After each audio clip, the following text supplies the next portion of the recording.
दोस्तों, आज हम बात करेंगे फिल्म राजा हिंदुस्तानी के उस तारीखी गीत की, जिसे एक नहीं, दो नहीं बल्कि 6 मुख्तलिफ गुलकारों ने अपनी आवाज़ दी थी। ये गीत है परदेसी परदेसी जाना नहीं। ये वो गीत है जो कहानी के मोड़ पर आता है। ढाबे का मंजर, टूटा हुआ दिल, बिखरा हुआ हीरो और पस मंजर में दर्द भरी सदा। जब हीरो ढाबे पर रुकता है तो सबसे पहले आवाज़ सुनाई देती है मलका एहसास अलका याग्निक की।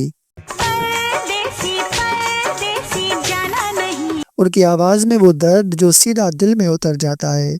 उसी दौरान हीरो खुद गाता है और आवाज देते हैं उदित नारायण।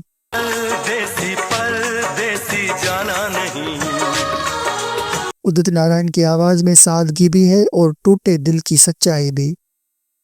फिर अचानक एक बंजारन की सदा गूंजती है, वही अल्फाज परदेसी परदेसी जाना नहीं। परदेसी परदेसी जाना नहीं। उसको आवाज दी थी सपना अवस्थी ने। सपना अवस्थी जिसने चल छैया छैया गीत गाया था जो आज तक मशहूर है।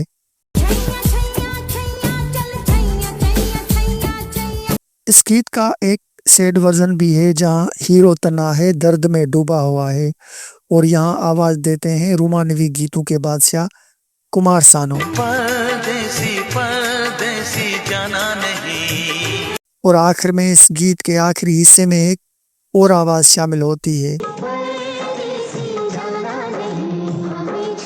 बेला सोलाकी, जो 90s की दिहाई में कई गीत गा चुकी थी, जिनमें चाहा तो बहुत भी खास तौर पर मशहूर रहा। चाहा तो बहुत ना चाही। दोस्तों, ये सिर्फ एक गीत नहीं था, ये 6 आवाजों का संगम था, 6 अंदाज, 6 जज्बात, मगर दर्द एक ही। और यही वजह है कि परदेसी परदेसी आज भी 90 की दिहाई के यादगार गीतों में शामिल होता है।